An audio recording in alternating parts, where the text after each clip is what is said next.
Okay, it is All all right. yours. You should have functionality. Thank you all again for being here. Take it away, Susanna. All righty. I'm Susanna Hart. I'm with Guild Morgan, and welcome to everyone. One of the specialties that I do is to find money for down payment assistance and qualifying for a home loan. As not everybody, and I get it, it's not easy to save money right now. You don't have that huge checking account or savings account out there, and it can be a bit of a challenge. So what we'd like to do is try and help you find money so that you can better get the home that you need. Let's see, let me figure out how to go to the next screen here.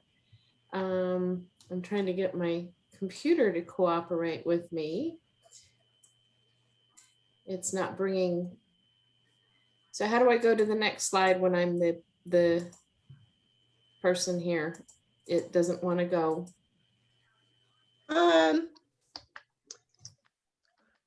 Interesting. Okay, there we go. There we go.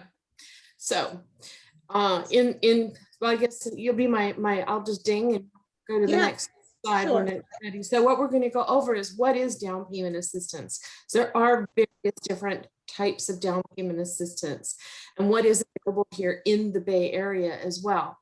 And also what's the difference between all the different types, the grants versus an actual down payment assistance program that you have to pay back. And there are some limitations to these programs, and they may have to do with right there. Properties. The other piece too are pros and cons. And then I know that I have an example in there as well between the two state bond programs, so you can kind of see how each of them work. So I guess we'll go to the next slide. So what is down payment assistance? So down payment assistance is a loan or a grant that helps you with funds to purchase a home. Funds cover the down payment and or the closing costs. For example, with the $400,000 sales price and 3% down and 15% in closing costs on conventional financing, the funds required to close would be $27,000.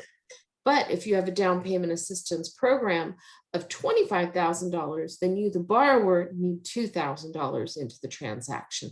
Now, I don't know about you, but sometimes that is about what everybody has in their checking account right now. So we'll go to the next slide. In the Bay Area, there are several different programs out there right now, one of which you're going to hear about tonight, AC Boost. This helps you purchase a home in Alameda County area. The new loan amounts are going to be $160,000 and $210,000 loans, and they are based on an income level. So you do need to be aware that these down payment assistance programs aren't just for everyone. So each of these will have a different income level, and each of them will look at your income slightly different. This particular one does do a lottery system, so you do need to get involved with the AC Boost through Hello Housing, and you'll be hearing more about that in a few moments. Another one is the Neighborhood Lift program. This is a $25,000 loan. It is based on income level again. It's open again on 5/27 and then again every following Thursday. So you want to check back frequently as to the availability of the funds if you don't make it through the next round.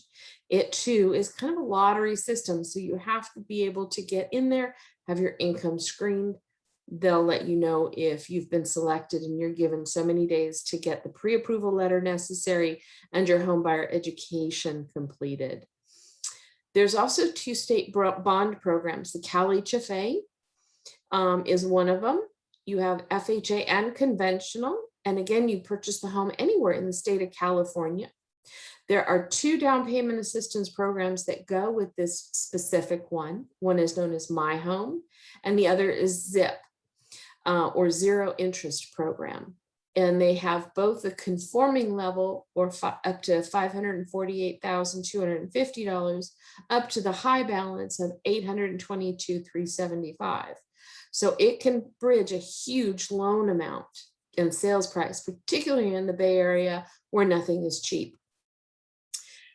Oakland also has some funds. They are currently depleted, I believe. I think the last time I checked with Nikki Duisberg, the MAP program only had $15,000 available. I know they're looking to reallocate here soon. They have both CalHome and MAP funds, and you purchase in the city of Oakland, and it's up to $75,000 in a loan. It is based on a tier level of income.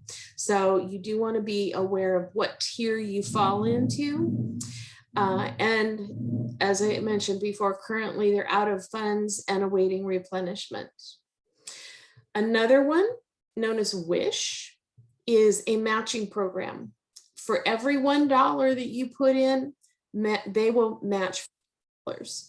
So it's really a great program where you don't have to put as much money into it, and they put a lot more in, but it does have a limit. You only go up to $22,000 for your $5,000. So you can't just keep putting money in and expecting them to match the $4. So they cap it at their $22,000.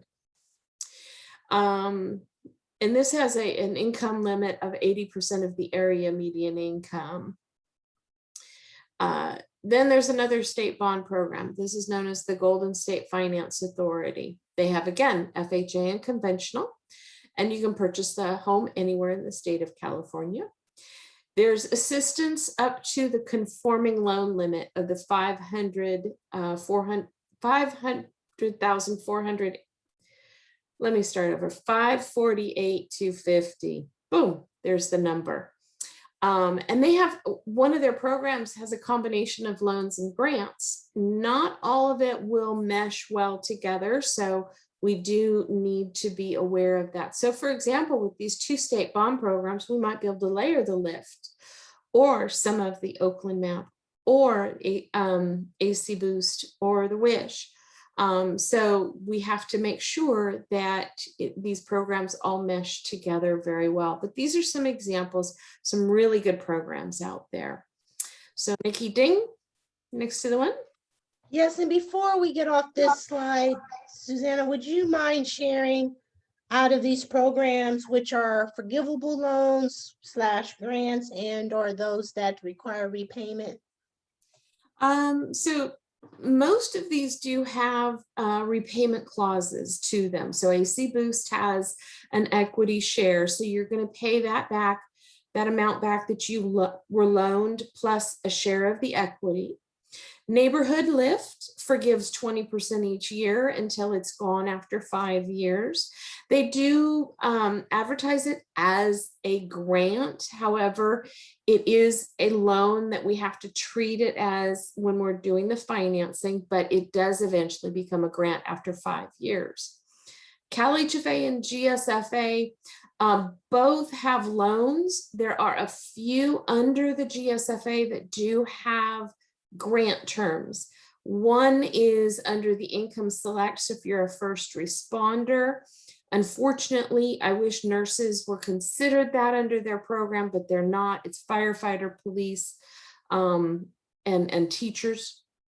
There's a program where they can get theirs as a total grant right out the door.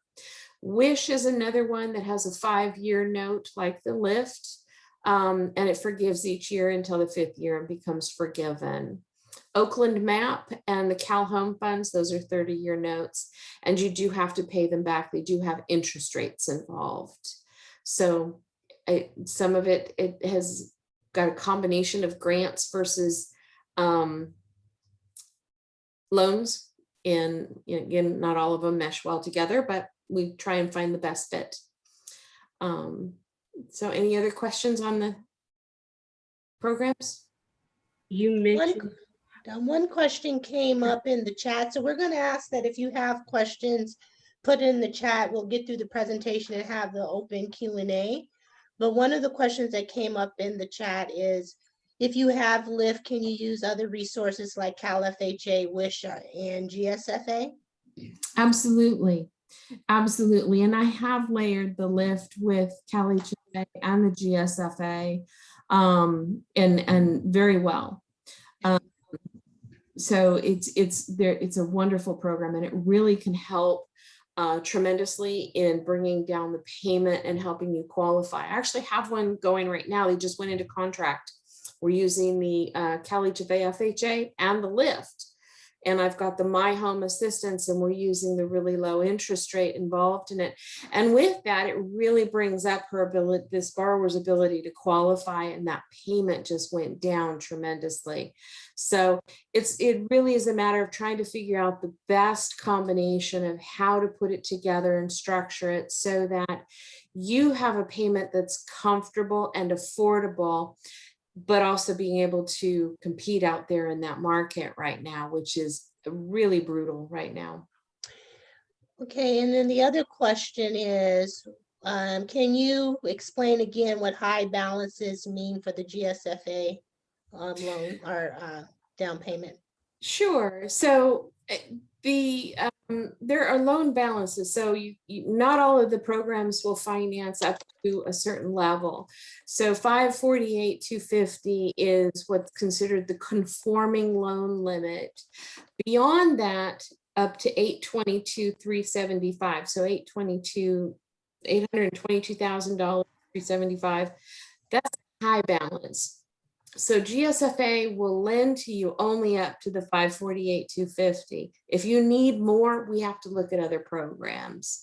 So that unfortunately is a cap. And I do find that that can be a hindrance in the Bay Area, where you have these $700,000, $800,000 homes, and I may not be able to get that assistance down enough, you know, for the loan amount to meet that conforming level. And the GSFA, I may have to look at something like CalHFA or just a regular loan without their down payment assistance available and layered on top of it.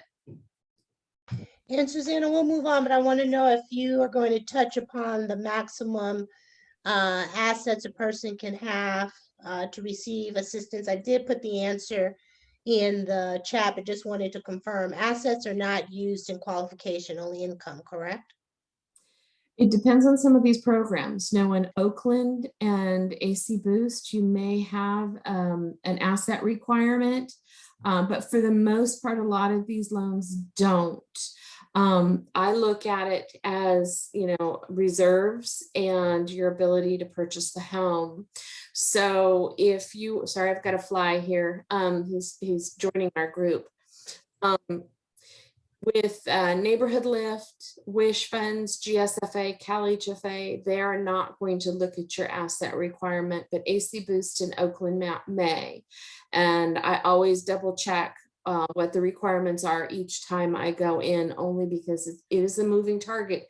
They're going to change some of their requirements every now and then, and I always make sure I know exactly which ones have an asset requirement, because they'll take a percentage of what you have over a certain dollar amount and add that to your income. A lot of folks I deal with basically aren't in that position. And also the other piece too, remember, 401ks, retirement plans, these do not factor into that piece. We're talking liquid assets, okay? Something that you can get a hold of tomorrow. Thank you for that clarification. And another question is GSFA interest-free? Interest-free.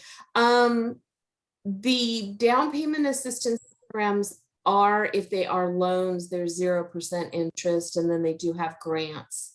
Cal HFA does have an interest rate on the My Home, and that's 1%. They've lowered it. And then there's the zero interest program with it, obviously no interest rate. So those are your two state bond programs, and they're the biggest ones out there that we use a lot of. Okay. And can you use any of these programs to purchase land? No, unfortunately not. That's a land loan, and that may take some money down, and a specialized lender, sorry, Wells Fargo, Bank of America, I think Citi and Chase are some of the few ones left that are doing land loans. Okay. And then the last question, then we'll move on, is, are there other, I guess, what's my word? Other industries that are considered like public health disaster workers, city and county workers? Do these programs support any other industries? The teachers, anybody who works for school district, you can get a little more assistance with Cal HFA. I'd look up, because I don't come across it very often, but I always double check the GSFA Income Select. But for the most part, no, not specifically that I have been able to find. There are some that are there's a small grant out there right now for nonprofits, but only if you work for a nonprofit. Okay. And very last question, I'll move on the next slide while you answer, because I want to make sure I want to make sure I didn't miss it. So the question is, can you use FHA to buy a condo or townhouse? So if it's an FHA loan, yes, but from a down payment assistance standpoint, can you use it toward multifamily units? No, and that actually is in a later slide. One of the sort of restrictions of these programs are the types of properties that are available under these programs. And we can touch base on that in a little bit. So why don't we table that one for a little later? Okay. So, one of the things that I hear a lot about when people call me is, I want to hear about all the grants available. Well, some of these loans, as you've heard, Lyft and Wish, are actually loans to start with, but they become grants. And then there really are some true grants. Well, what's the difference between a loan and what's the difference between, with the grant? So a loan must be repaid. It may have an interest rate, as you've heard from the previous slide. Some of these did not have interest rates, or if they did, they had very low interest rates, like the My Home at 1%. They may have a forgiveness clause like the Lyft and the Wish funds do. The lenders do have to factor the amount of the loan into the total financing allowed at the time of purchase. And this is known as the combined loan to value. So we can't just have you go in and get as much assistance as possible. And you've purchased $100,000 home, but we have so much assistance that we're at $120,000. We're at 20% above the sales price. That it's not going to work that way. A lot of these down payment assistance programs may have a cap of the amount of assistance you can actually get.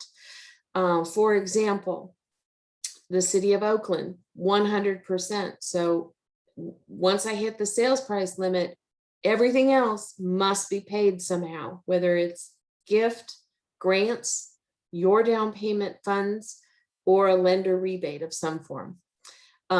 So keep that in mind. There are a lot of numbers that do start flying around when we're looking at down payment assistance, and think about it as a puzzle, but it does have caps, and we have to figure out where each loan has its cap. A grant does not need to be paid back. That's pretty simple. It may have a FICO requirement, may have an income level and minimum borrower contribution requirement. There was a grant I worked with a couple years ago, the OBAR grant, and they required that you brought in 3% to the transaction before they brought in their money and any other assistance. So keep that in mind. Again, there may be some requirements that you, the borrower, have to participate in order to get these funds. And there may also be tax consequences. So do check with your tax accountant based on the different types of grant programs. Golden State Finance Authority does utilize a gift letter. So when you receive gift funds, talk to your tax accountant. And I'm sorry, I won't answer any questions on how does that affect you, because I'm not a tax accountant. That is definitely a professional that needs to answer that question. All right, so I guess we can go to the next slide. Yeah, and as we move on, Susanna, does credit impact one's ability to qualify for any of these programs you're speaking about? Yes, it does. For example, and here's an excellent outline of it. LHFA is the one, and GSFA are the two main programs I always look at when I'm talking to borrowers, and they do have minimum credit scores. CalHFA for the low income programs, 660 is the middle score, and it's the lower of the two middle scores or multiple people. So if one person has a 720 and another person has a 640, the 640 is going to be the one that rules. So keep that in mind. It's always the lower of the two or more. There's debt to income ratio requirements. 45 is hard and fast on CalHFA. 2 loans to help. There's My Home and Zip. Both of these can combine. Keep in mind that the more assistance you use on this program, it is considered a higher risk loan. You're not putting as much money into this, so your rate's going to creep up a little bit. So sometimes when I'm playing with these, I'm having to really determine how much do I need to get you into that home, and will that interest rate hold steady for you? So the maximum first loan amount, again, on CalHFA is $822,375. And rates are set by the agency. I don't set them. You can go onto the websites and take a look at them. They're there for you to look at. And additional down payment assistance may be allowed, such as the Lift and Wish. And the GSFA, again, 640 is the mid score on that one on the low side. There are a few times when I have been able to go down to 620, but it's very limiting and very difficult to get. Definitely, if you can shoot for that 640, the better. The FHA loan under GSFA has no income requirements, but the conventional will have one based on each county. The combination of loans and grants up to 7% in assistance. Again, it will depend on which version of the CalHFA loan that we're going to look at. That will determine how much assistance and whether there'll be grants versus loans. This particular one does like 45% for your debt to income ratio. However, in certain circumstances, it can actually exceed that. Their maximum is 50 in a few cases. And I have done loans where that's been the case. Again, the more that you borrow, the higher the rate will be. So it will creep up the more that you need. Okay. This one has a maximum loan amount, $548,250. And again, the rates are set by the agency. I don't have the wiggle room. It may be just a matter of trying to figure out what's the best combination for you in getting the right amount of assistance. And again, additional down payment assistance can be applied, such as Lift or Wish. Now, I cannot apply CalHFA down payment assistance to GSFA or GSFA to CalHFA. These are mutually exclusive programs for their down payment assistance programs. But for the most part, these are probably the most restrictive of the FICO requirements. I believe AC Boost has a FICO requirement as well. And that might be one of the things that they could talk about later on in the program tonight. So I guess we can go to the next slide. So here's kind of an example of how one might work with both of these programs. And I tried to keep them fairly even to show you what you can afford in terms of how much money is needed and whether or not you would have as much assistance or what would happen with the payment. So both of these I ran at a $500,000 sales price. Down payment assistance was easy, it was 3% on the conventional. You can see that they have the same loan amount. Their interest rates are markedly different. Closing costs at $15,000. Your payment on the GSFA is going to be a little bit higher. The assistance is going to be lower. Again, if we can layer with other assistance programs, we may be able to make that the GSFA one work a little bit different. But if we have a lower FICO score and we're not able to meet that 660 or 680 for CalHFA, the GSFA may be the direction that you need to go. So I don't know if there are any questions on this particular one, but. And just a reminder, if you do have a question, go ahead and put it in the chat. when we're done with the presentation, we'll do the open Q&A. But again, if Okay. you have questions, don't hesitate to put in the chat. So at this point, Suzanne, I think we've answered all of the questions that, oh, but one question came up for those that may work for nonprofits. Offhand, do you know what programs could support or how to best find what programs support those that are working for nonprofits? If you're working for a nonprofit, one of the big advantages, if you have student loans, your federal student loans may qualify for the student loan forgiveness. The GSFA conventional program is backed by an investor known as Freddie Mac. They have in their policy for student loans that they cannot assume that you will not qualify for the student loan forgiveness. And therefore, if you're not making payments on those student loans, they're not going to factor that into your debt to income ratio. That may be where the Golden State Finance Authority is really a top-notch piece. I know that I've spoken with Stephanie Christmas over at OBAR, and they do have some grant funds there, but strictly for someone who is working for a nonprofit. And I can get more information offline and get that over to Nikki Beasley here and let you know a little bit more about that. So I guess we'll go to the next slide, Nikki. Okay. Thank you. So here's where one of the areas of limitations come in. These down payment assistance programs are for first-time home buyer persons. And they really are conservative programs. So you have to kind of think of it in that term.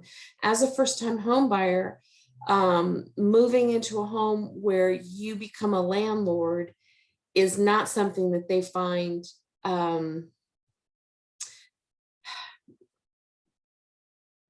to be a steady means of being able to stay in the home. You're taking on a whole new role, not just as homeowner, but as landlord. And that's a lot of information and responsibility for someone stepping into a home. So they do limit single family residence, condos, townhomes, or manufactured homes. The exceptions to this rule, and these are, one-off exceptions, single family residents with accessory dwelling units or ADU will be allowed under CalHFA. They'll also be allowed under GSFA. But CalHFA was the first one out the gate saying, yes, we will allow for this as long as it's zoned single family home and it's a full-on ADU. Under the Golden State Finance Authority, under their FHA loan only, I can do a 2 to 4 unit. And keep in mind, in the Bay Area, that's, the problem with that is my maximum loan amount, remember, is $548,250. So with those sales prices out there, it's going to be hard to find something that's kind of there, but occasionally you come across one or two. But that's the only area where that 2 to 4 unit will apply, and under FHA only. So I hope that answers that question for you, Nikki, as well. We'll go on to the next slide. And then as we do that, Susanna, speaking on prices, can any of these programs be used out of the state of California? No. For the most part, the 2 bond programs are for the state of California. However, other states do have their own forms of bond programs. So I know Colorado has one, Washington has one, Nevada, I believe, has one, North Carolina has one. So check with each state. For the most part, these are very locale determined programs. The Federal Home Loan Bank, which does back the WISH funds, is a relationship with nonprofits and a bank nearby that will finance in those areas. That is a national program. So if you do move out of state and you do move into an area where the WISH funds can be accessed, then that is the only program that I know of. Oakland is specific to Oakland, AC Boost specific to Alameda County. And the 2 state bond programs are just the state of California. And can you remind everyone the programs that are attached to school teachers? For school teachers, Cal HFA has one with more assistance because you are working for a school. What it does, instead of the limitation of $11,000 on the My Home, it will do the 3% of your down payment. So it will lend you 3% of your sales price. So a $500,000 home will be $15,000 instead of 11.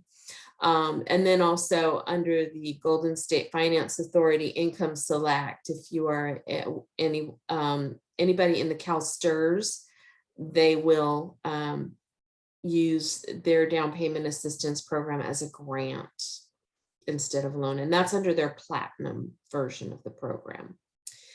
So, and I'm sorry, Susanna, just following up, another question came through. Sorry. Does the person need to be a teacher? Can they be a district employee or an in administration? They only have to work for the school district if it's the Cal HFA program. Awesome, thank you.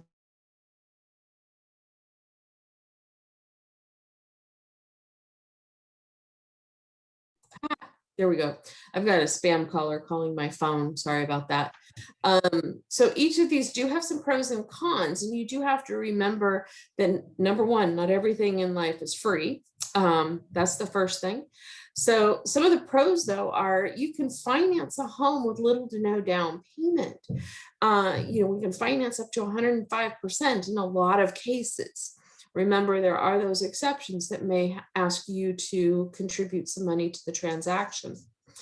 And again, they're looking to keep things affordable. In other words, with Cal HFA, they don't want your debt to income being over 45% because at that point, they know you've got taxes and food and, school expenses, kids expenses, auto expenses, things that are going to happen in every day. So they want your payment to be affordable. And some of these loans, they do have forgiveness terms, or some of them are even grants. But again, remember, you do have to pay these back, and it can affect the interest rates. So remember, the more you borrow, some of these agencies will increase the rate on it. And they do, some have the FICO requirements, which we've already talked about a little bit in the body of this program. And again, your debt to income ratio is going to be a factor on a lot of these programs. I know AC Boost has their debt to income ratio. Cal HFA is 45, and GSFA may go to 50 on certain circumstances. And they may require verification of all of your household incomes. If you have anybody over 18 in your home, some of these programs, these WISH and MAP and Cal Home, these programs will be based on the income level of your household, not just the people on the loan. And so if you have a young adult in your home and they're earning money, you need to be very aware of how much they're bringing in, and does that affect your overall household income and makeup. So that is sort of a con to it. It can also be feel very invasive at times because we start to ask some questions that get pretty deep into the finance of your house. But be aware of it and just be cognizant that you do need to understand how each and every one of those programs work and which ones are going to require more information from you than others. So I guess we can go to the next slide and that's me. Well, Susanna, before we jump into Q&A on this session, as I shared, we had a special announcement. Yes. We have Paxelli from Hello Housing joining us to share some updates that are coming with the AC Boost program that you heard Susanna mention throughout her presentation. So Paxelli, are you ready? Do we need to give you the opportunity to share your screen, or would you like me to pull it up for you? You can pull it up, Nikki. Okay. And hi, guys. Thank Okay. you for having me. It's a pleasure. You're welcome. So it's going to take me a minute to swap over. Okay. So while I do that, audience, why don't you guys take this moment to open up your mind? Ask any questions of Susanna while I get Paxelli's presentation up.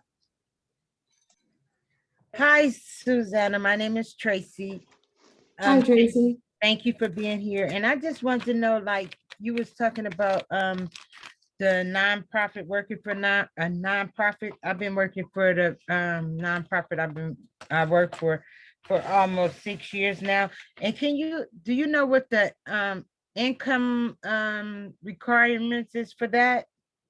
You know, it's a fairly new program and I don't know a whole lot about it, but I'd be more than happy to get that information over to Nikki, Okay. that she gets it out to everybody, or you're welcome to reach out to me.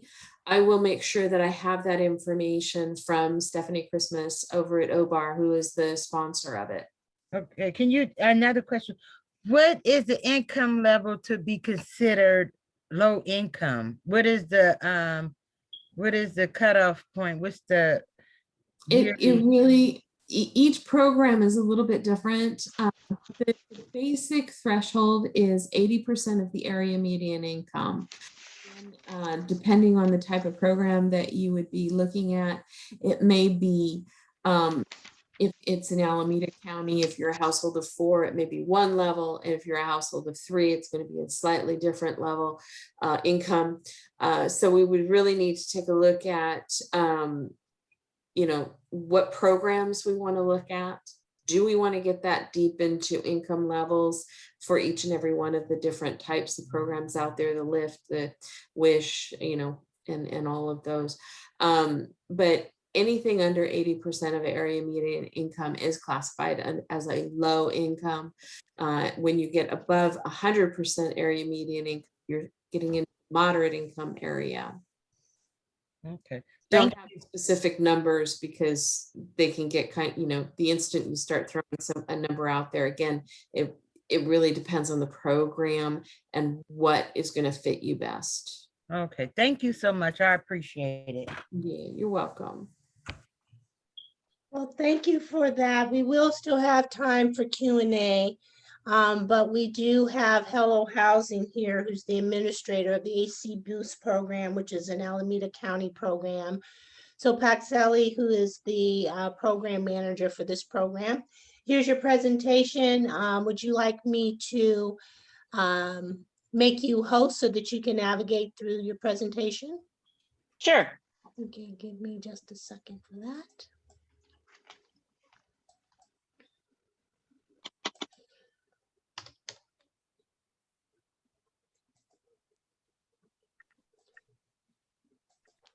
Okay, you should be good to go. Okay. Never actually been a host, so how would I navigate through this? Some technical difficulties here. Are you able to see do you see your presentation? Yeah, I see it. Oh, Okay. And that's don't okay. And I think we were having the same. I'll be happy to be your navigator. Just tell me when you'd like me to move from slide okay, to yeah, slide. I'll just say next slide. Okay. Okay, so hi again. My name is Paxelli, and I am part of the team that administers AC Boost. AC Boost is a down payment assistance loan program voted by Alameda County tax voters back in 2016, part of a $580 million housing bond. $50 million of that bond were earmarked specifically for down payment assistance loans. Next slide. So today, this is a beast of a PowerPoint slide. This can be a lot of information overload. So I'll try to just hit on the most important points that I think you guys would like to know. So I'll give you an overview of Hello Housing, overview of AC Boost, and so on and so forth. So Hello Housing, what is Hello Housing? Hello Housing is a nonprofit, and we we basically, we come up with housing solutions and work with close city governments and local governments, and come up with solutions that promote stability, center equity, and cultivate community. That is our new mission statement. Next slide. Next slide. So I already touched on what Measure A1 is. This is a fact sheet about the bond 2016, $580 million, $50 million. Actually, it's $550 million, and $50 million were earmarked specifically for down payment assistance loan programs. Next slide. So the program was modeled after San Francisco's own down payment assistance loan program. That program is considered a success.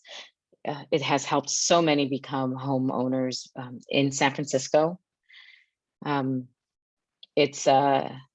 This program is for first-time home buyers as defined by the federal government. It serves households earning under 120% of area median income. The target audience for the AC Boost program is mortgage-ready middle-income households. So it serves households earning between 80 and 100% and 120% of AMI. It provides two loan amounts depending on AMI. Those earning under 100% AMI have the opportunity to receive up to $210,000 worth of down payment assistance, and the households earning greater than 100% AMI but under 120% AMI have the opportunity to receive $160,000 worth of down payment assistance. This ensures that the people who need the most assistance get the most assistance, and that we are and we know that some programs missed the mark on that. The loan is a deferred payment, shared appreciation, silent second mortgage. That's a lot of information. Basically, deferred payment means there's no payment on the loan until certain things happen. But ideally, if you're a homeowner for 30 years and you pay off your first loan, well, there's no payment on the loan. There's no monthly payment, and the loan comes due either when when the 30 years is up, when you either sell your home, refinance and get cash out, or are in compliance with some of the program requirements. And the homes must be owner occupied. Next slide.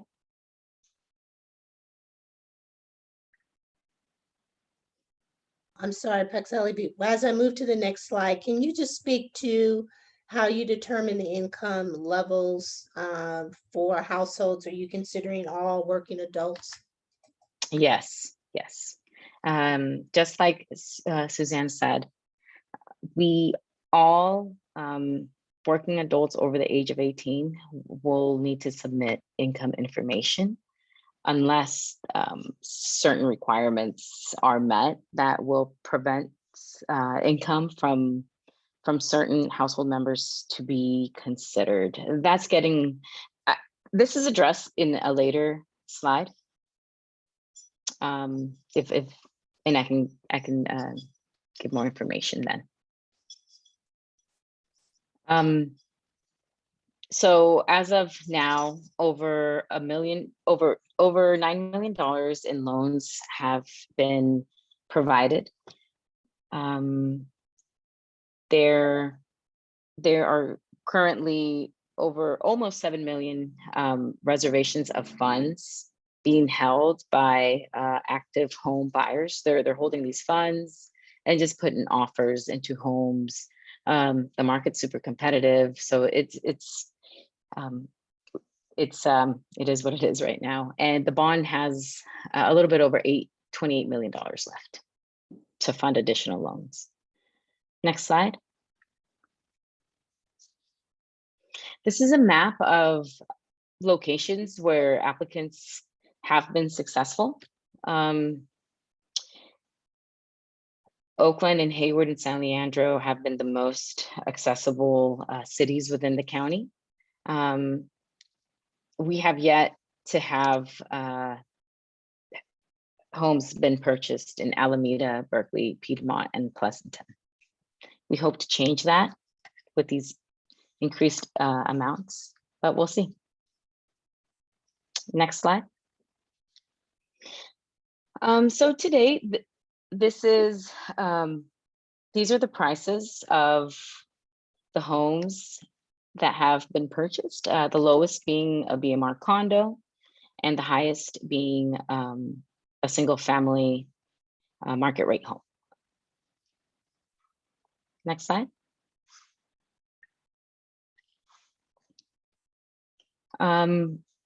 This is AC Boost by the numbers. The average loan amount has been $127,000, a little bit over $127,000, with the median being $150,000. So basically what this means is that sometimes people don't get the entire loan amount because they don't meet like certain ratios, and so they have to like borrow less, but for the most part, the full amount has been taken. Next slide. So in the fabric of the program, there is educator and first responder preference here as well. Every funding cycle, 10% of the tranche is set aside for specifically to fund educator and first responders. So for the program, an educator is considered, it's a wide net that we cast. So not only teachers, but also all administrators of K through 12 public schools, charter schools, and county continuation schools, community colleges and public universities, and extension campus within the county, and also full-time licensed childcare providers within the county. And first responders or any staff member that works for the police, fire, or sheriff's department within the county, or an EMT technician or paramedic that serves a service area within the county. Next slide. So the application process, it's a very long process. And it starts with a pre-application. The pre-application will be hosted online on the program's website. And it also can be requested in 4 different languages. But it would have to be a paper version. And that is only available for the pre-application, the 4 different languages. This funding cycle, there's going to be 6 weeks of the pre-application period. After that, it closes and no more pre-applications will be accepted. Shortly after the pre-application period closes, there's going to be a lottery where all eligible applicants who fulfilled the minimum screening requirements from the pre-application will have their lottery numbers in the lottery. Rank will be established. There's 2 lottery lists. There's a general lottery and there's a preference lottery. The general lottery includes all applicants that are not, well, all applicants, including educators and first responders, but the preferred lottery list only includes educators and first responders. The top 80 households will be invited. So we're going to work our way down that lottery list in groups of 80. So last funding cycle, what we did was we invited 70 from the general lottery and 10 from the preferred lottery list. So those households will be invited to an application workshop. The workshop is mandatory. In the workshop, we will go into detail about what it means to submit a full program application. We'll try to educate you on like what success looks like, which ultimately means, you know, purchasing a home. Once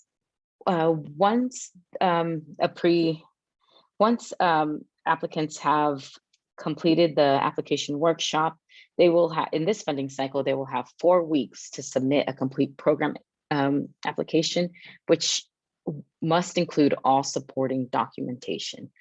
From a 8-hour first-time homebuyer certificate to a lender pre-approval, 3 years of tax returns, or in tax statements, 2 months of income statements, and 3 months of all financial account statements, and a couple more stuff. Those are just like the main ones. Once all this information is submitted, we will underwrite, and if deemed eligible by meeting all the required documentations and income ratios, you will get a conditional approval of reservation of funds. So basically, with the conditional approval of reservation of funds and your lender pre-approval, you will have a price point of how much money you're working with to go out into the market and put offers into your homes. Hopefully you'll get into contract. Then we will work with your real estate agent and your lender to get like the first loan package from your lender and the property package from your real estate agent. And we'll do a little bit more underwriting to make sure, you know, you're meeting the DTI and the front end ratios. And then if everything is still within program guidelines, you will get a final approval. So it's a long process, but you know, if with communication and just and patience, it can be achieved. And you know, over 70 people have been able to go through this application process successfully. Next slide. Paxili, I have a couple of questions. So through your presentation, does it kind of give an outline of the documents that were needed based on what you've listed, and kind of the time frame of how long do you have to, you know, go from a pre-approval to final approval? Is there something in the presentation that kind of lays that out based on your description of this presentation or this slide? No, it's all different for everyone. Okay.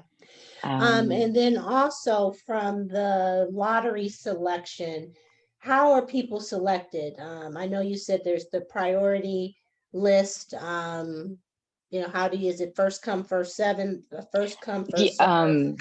No. So the lottery, after the pre-application is submitted and you meet the minimum screening eligibility requirements, your household will get a lottery number. So that lottery number is then all successful lottery numbers are placed like in a bucket, right? And then rank is established. So those numbers represent the households without the names. So once the lottery happens, there's a rank list that is established. Last funding cycle, we had over 1,900 eligible households on that list, and we worked our way down that list and invited each household. So in the lottery, so the invitation to the workshop is ranked off that list. But once you submit your complete program application, that gets underwritten on a first come, first served basis. I think that's what you were getting at. Okay, and then the second half, either for you, Paxili, or Susanna, is AC Boost similar to Lyft? Completely different. Say it's completely different. Okay. Yeah, probably with like I'm not really familiar with the Lyft requirements of like program documents, but I think Lyft is it starts off as a loan, but then it turns into a grant after certain program requirements are met, whereas AC Boost is a loan. And does this program support county mental health workers? Would they be considered first responders? Unfortunately, no. unless you work for those county, like the sheriff and the sheriff department and the police or fire. Okay. That's the definition. And does this program support multifamily units up to four units? No. Okay. This goes back to the pros and cons slide, I believe. It was touched there from Suzanne. The county doesn't want first-time home buyers to also be landlords. It's too convoluted, too much responsibility, just one step at a time. And so right now, it's only single family residences that are available. And will credit be a factor? Not for us, we don't check credit. However, that'll be something that you need to address with your lender, because the program does require that you get a pre-approval from a lender. Okay, well, before I move on to the next slide, I'll just kind of share from our CRA and advocacy standpoint. I think it is a relative conversation about the ability to build wealth in a community and the number of units, because I think there could be some supportive services to help people through transitioning to a landlord and not limiting them to not being able to take advantage of programs like this for multifamily, because many of your lenders will go up to 1 to 4 units, and outside of the number of units, there's other differentials of what the lender will accept and not the down payment program. So I think it really is important to learn the nuances. Just because your lender, I'm trying to finish this out. We have somebody smoking weed outside. Can you put yourself on mute, please? Mute yourself. That you really want to be clear what the lender requirements are, because they could be significantly different than the down payment program. So very important points. And thank you for bringing it up, Paxelli.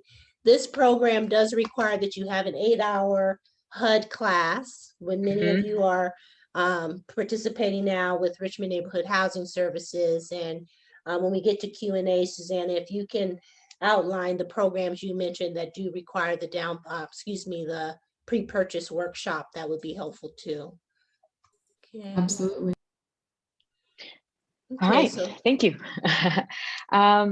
So this slide speaks on the reservation of funds. So after you submit a complete program application and you get awarded a conditional approval, you buyers will have an initial reservation of funds that is good for 120 days.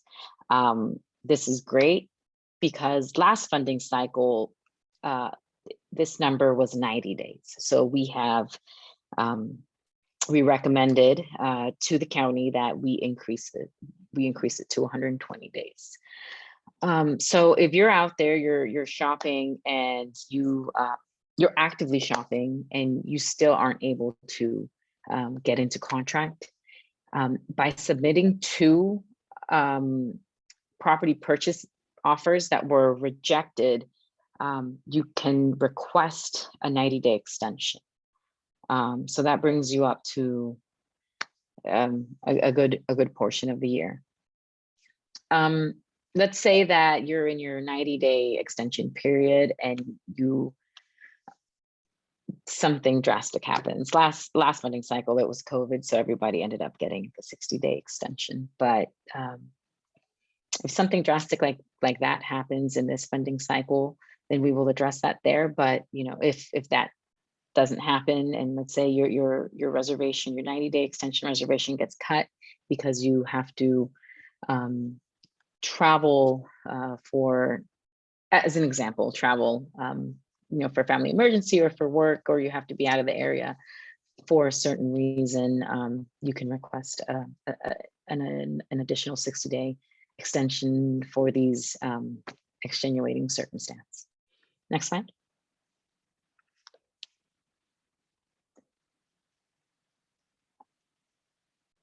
So I kind of spoke about the lottery process already.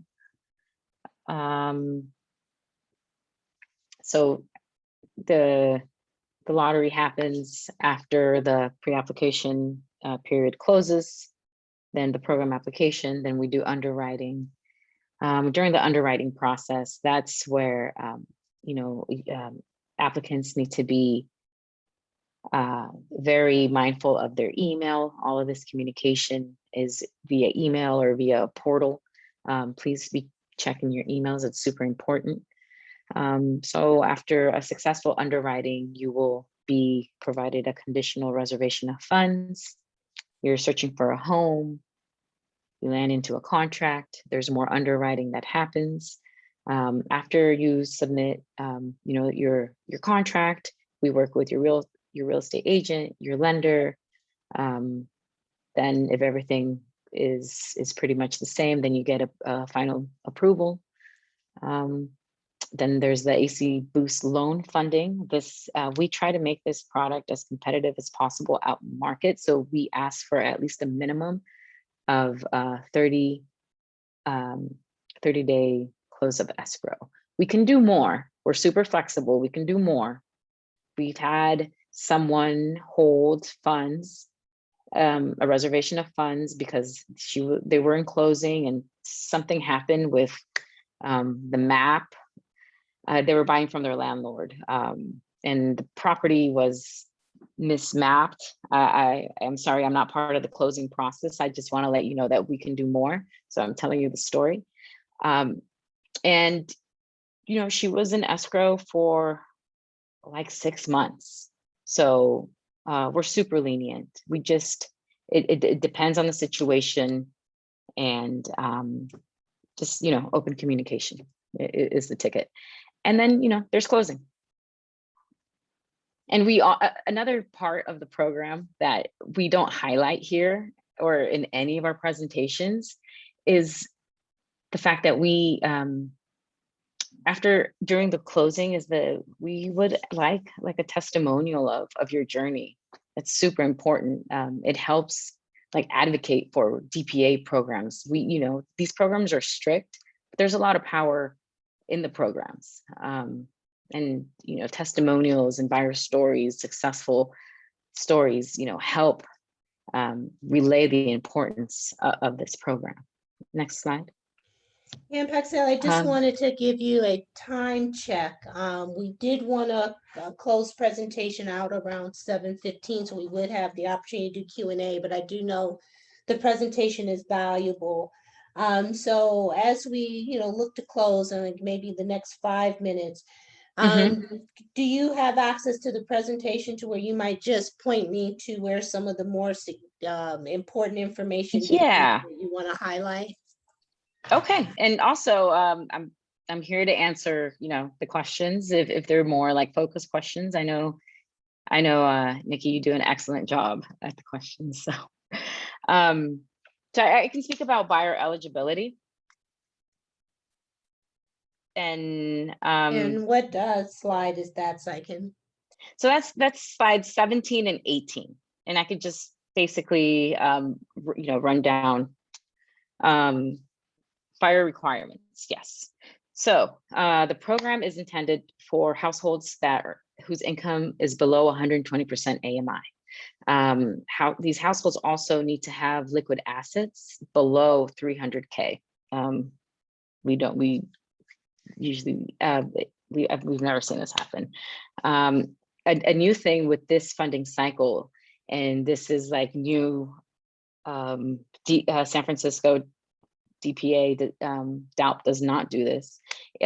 This funding cycle, there's a 0 to a low minimum down payment requirement. This is big. We understand that down payment, even 3% in this crazy Bay Area market, is a lot of money. And coming up with the down payment and the closing costs is insane. And so we advocated and we recommended to the county to please have this policy change, and we were successful. Buyers must live in Alameda County, work in Alameda County at least 32 hours, or have been previously displaced from the county So if you lived in Alameda County within the last 10 years, but for some reason you were displaced, you had to move out of the county, like to Contra Costa County, San Joaquin County, or anywhere, you can apply for the program. Must be first-time home buyer, must complete the first-time home buyer counseling course, and must be pre-approved for a first mortgage. Next slide. There's no minimum FICO score. There are no co-signers allowed. And this goes to all the adults, that all adults must go on all loans and titles except for those exceptions, which are legal dependents of title holders as claimed on the most recent 2 tax returns, legal minors, or household members under the age of 24 who are the child of the title holder. So like college age students living with you. Is there something that you would like me to cover? Like, I would say that in going through the slide presentation, it looks like most of what you've shared is self-explanatory, but I did want to let the audience know that Richmond Neighborhood Housing Services has made a commitment to be subject matter experts in down payment assistance, because we do know that our clients that we serve are in need of assistance, and we are great partners of Hello Housing. So not to say that this information is not important, but you will get the full presentation. So if any questions come up, we definitely want to be a resource. I'm sure Paxelli's information is also in this presentation. And when we open it up to Q&A, maybe what you can do, Paxelli, is say, how does this program work best with lenders? So if someone is out finding a lender, how do they know if the lender will accept or acknowledge AC Boost? Is that in the presentation as far as your lender list? Yes, further down, lenders, the program has a preferred lender list. We don't vet the lenders. So lenders have to attend a mandatory 1-hour training on the program, just to know like what is acceptable.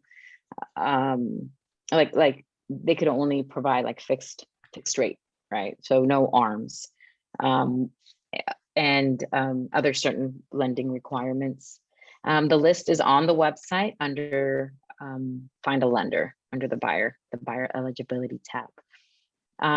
So after the workshop, applicants will go to the website and just work their way down the list. And Susanna is part of that lender list, so she's just FYI.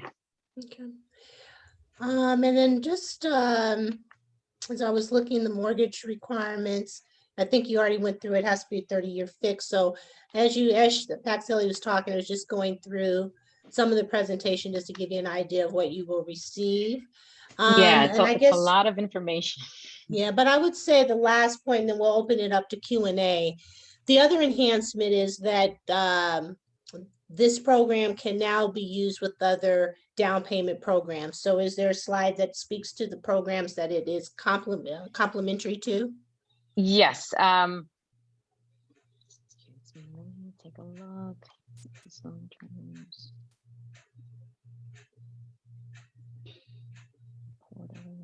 Property types, timeless.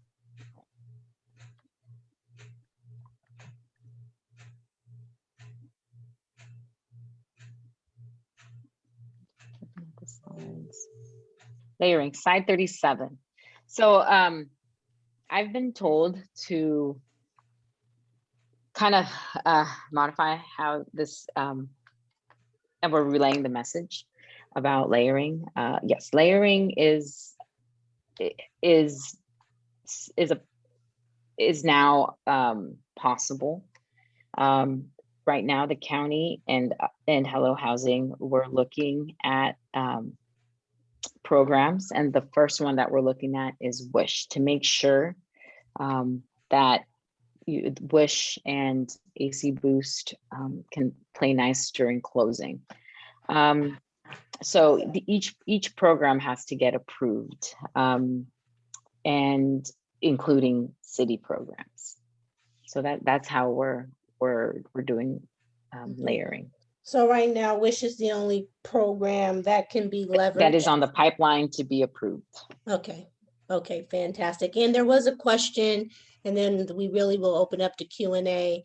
When Mhm. does this new cycle open? Do you have a date? We are anticipating a launch of mid-June, tentatively. It's a Okay. tentative launch date. And you would recommend that everybody get on your website so that you can be a part of the listserv, so as the Yes. announcement happens. And we Yes. will, okay. We also, as part of this new marketing strategy, and because to be present with the times, we're also online. Those are our social media channels. I would follow them. We will be putting out messages regarding AC Boost and Hello Housing, and other fun informational tidbits if you don't want to subscribe to the Stay Connected newsletter. Or you could also just give me a call or email, or hit up Nikki and Nikki will hit me up, whatever it is. Wow. That's the team. That's the That's the team. team. That's Sarah. She's been part of the program since like before the design. I came in before the launch of the first funding cycle, and Florence, she's the new closing specialist for this funding cycle. She's been on the team, on the Hello team, for a very long time, but she's new to the AC Boost team. So successful applicants will have the pleasure of having their loan closing meeting with Florence. She's super nice. Awesome. Well, guys, there you have it. Can't say there's a lack of resources, but there definitely needs to be strategy and commitment to figuring out how all these puzzle pieces match up. So this is your time. We do want to be respectful. We will close out at 7:30, but for those, and I would hope our presenters would mind staying on just a little bit longer. But if there are questions out there, please go ahead, either open up your mic or you can raise your hand and we will, you can unmute yourself. So questions for either Susanna or Paxelli in regards to the programs that were discussed. Paxelli, how you doing? Hi. Great presentation, by the way. Thank you. Quick question. So it sounds like some type of mezzanine loan without the monthly payments. So there's a lien. It's, to just sum it up, it's just a lien on the home until you sell it. There's a deed restriction. Okay. Mhm. There's a deed restriction. It's a silent second loan with no monthly payments. However, you at the term of your first loan, it'll be required to pay the county back. So you like refinance and do an appraisal and take cash out and pay the county. It's like kind of a balloon payment at that time, but that's 30 years from now. Or someone has successfully paid back the loan and they're no longer under the deed restriction. So that's another important tidbit that I can share with you. It's not like a forever thing. All right. And there's no additional fees associated with that, right? I'm sorry. Yes. So it's a shared appreciation loan. So basically what it means is the principal, let's say you borrow the full amount. You borrowed 100, for your AMI. So you're earning, hypothetically, you're earning below 120, but greater than 100%. So you would get $160,000 with this funding cycle. Say you purchase a home that's $800,000. So so 160 divided by 800,000 is 30%. So when you sell your home, let's say you sell it and it's $900,000, that's 100% increase in equity. So you would pay back the principal, which is the 160 plus 30% of that increase, 30% of $100,000. So it would be $30,000. So you would pay back $190,000. All right. In this hypothetical. explanation. Okay, and Tracy, you have your hand up. Go ahead and ask your question. You can unmute yourself. I was just gonna ask, is it a program like your program in Costa County? Unfortunately not, Tracy. As Paxilli mentioned, this was a bond measure that was approved by Alameda County residents. So it would require other counties to do something similar to raise the funds to be able to do something like this. And currently Contra Costa does not have a program like this. But certain cities do. So if you're interested in purchasing, I know Concord has a DPA program, not as generous as AC Boost. So I would just recommend calling each individual city in that county and the HCD department and see, or look at their website to see what they have in terms of Yeah. assistance. Thank you. And Walnut Creek also has a program as well that is an equity share, very similar to AC Boost. Thank you for that. Pamela, you have your hand raised. Go ahead and ask your question. Yes, I have one question for Paxelli, and then I'll have two for Susanna. So for Paxelli, I just wanted to ask, I'm a single woman and I'm seeking to buy a 3-bedroom home. So will I be restricted from buying a home like that, even if it's just me? Nope. Okay, Nope. okay, thank you. And then Nope. Susanna, I wanted to ask you, you mentioned the debt to income ratio of 45%. Does that include the potential mortgage payment and any other bills that you would have had, or what is that 45% taken into account? Well, the specific program that I was referring to was the Cal HFA program. And what they look at for that 45% is they're going to take your gross income. So it's before taxes, and they're going to divide it by your mortgage payment. Anything that shows on a credit report, such as auto loans, credit cards. Okay. May also be, and always that caveat there, folks, if you have an IRS lien, if you have you co-signed for another person's auto loan, it's not showing on your credit report, but it is showing deducted from your pay for your bank statements. We look at that as an additional liability. So there are some areas, or alimony, child support, those sorts of outgoing expenses that may not necessarily show up on a credit report. We're going to divide that into your income. If that is greater than 45% of your gross income, we do have to take that into consideration, or maybe look at a different program where we can be a little more expansive on that debt to income ratio. So I hope that kind of explains it. Oh, yes, it does. And you kind of touched on the other question that I had, because right now, which is really kind of the incentive for me to buy a house, I always have to pay taxes. So I have an installment agreement with the feds. And so it's not a lien, but it's an agreement that I tell them I would make a minimum payment towards that. So would that be considered into my debt to income ratio and not be, I won't have to pay that off before I buy a house? That's what my question is. Correct. Now, you don't have to pay it off. That is, unless you want to, or your lender, hey, the only way you can qualify is to have it off. Okay. But an IRS lien is an actual lien against your taxes. And the reason the lender gets really upset about this, and I'm going to be upfront, is remember, we're very conservative lending. You think of your lender as Uncle Scrooge. You've got to convince Uncle Scrooge to give you the dollar. Okay. An IRS lien, if for some reason you stopped paying that and you've purchased a home and got into it, you foreclosed, that IRS lien goes in front of the lender, so they get paid first. Okay. Lender does not like that, so we are going to factor that IRS lien into your debt to income ratio. It is really important to disclose that information to your lender when talking to them, because we don't really like finding out other ways. Okay. All right. Well, thank you, Susanna.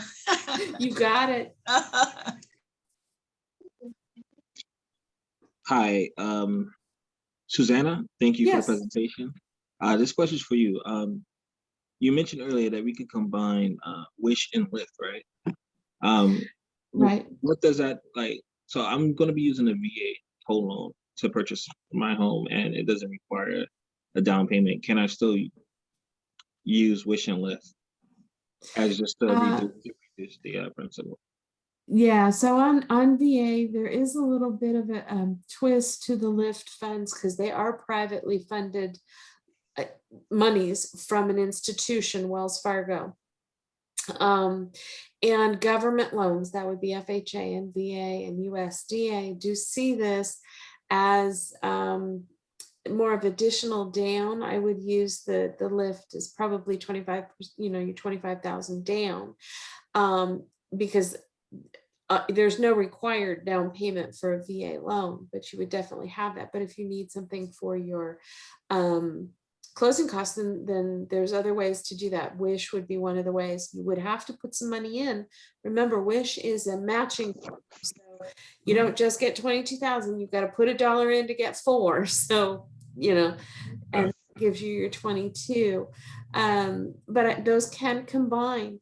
What you do want to do when talking to your lender and really kind of going through all the options is look at all the various ways that these loans can be put together for you.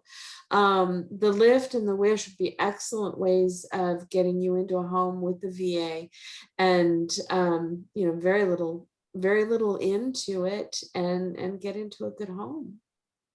And Susanna, since you mentioned Wish, would you say that that's the one that's most restricted as far as income, the maximum income level for Wish compared to others?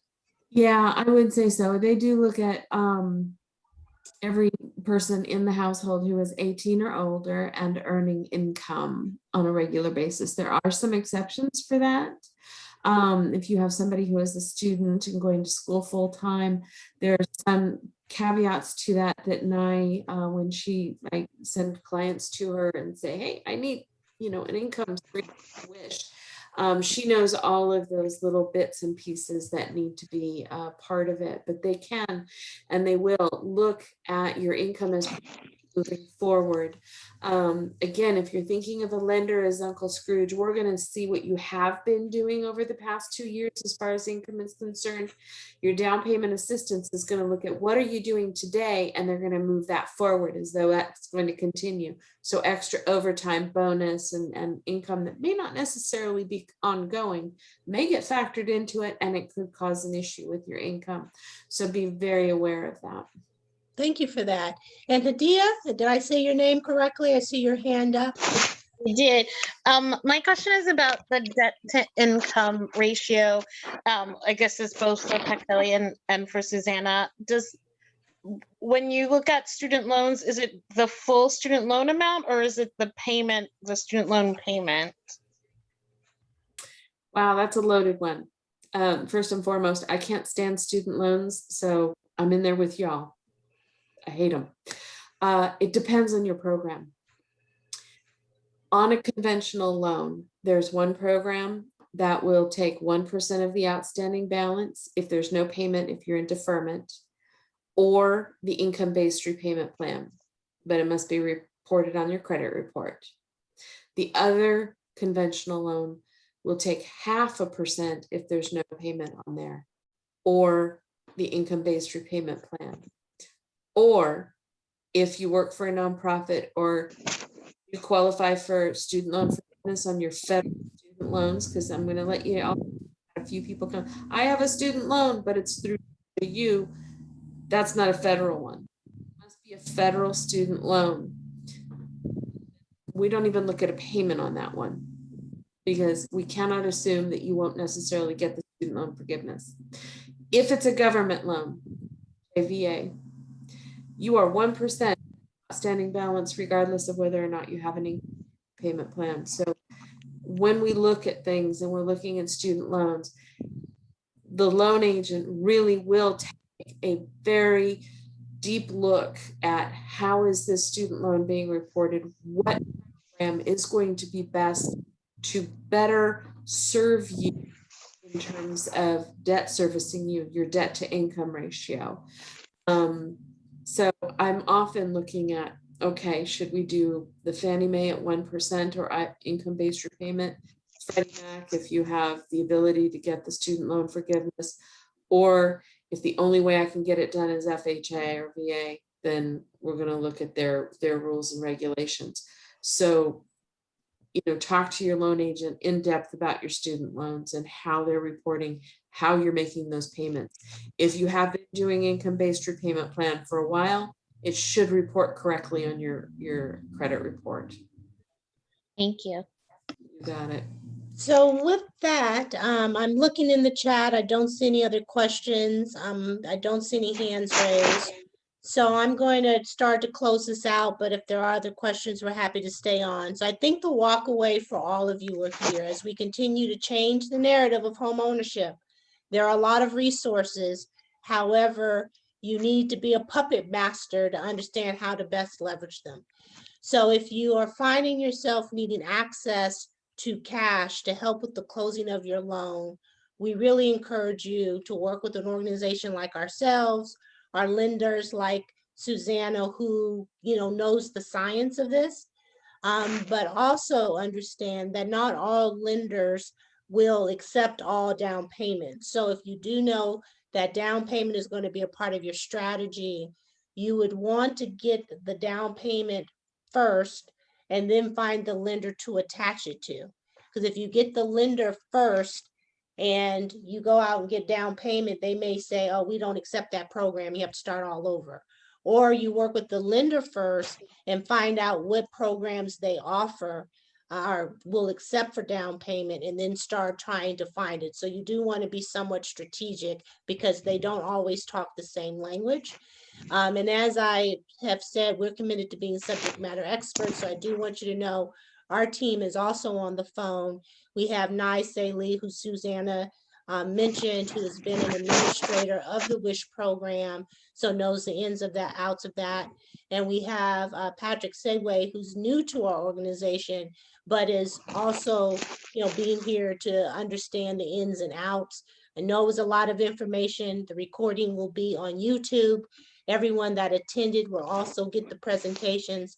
But if you have any questions, you have access to Susanna, you have access to Paxelli, and you always have access to us. So with that, and Rachel, yes, you can contact Susanna. Her information was in the presentation, which you will get tomorrow. We will stay online until people start dropping off. But this concludes our presentation. It looks like people found this time valuable. It is time to go get a glass of wine because it was a lot. Let me take us off a recording. But know that if you take it in bite-sized pieces, you can get to your finish line. So with that, I'm going to, like I said, let people start closing out so we don't miss anyone. I'm going to stop the recording.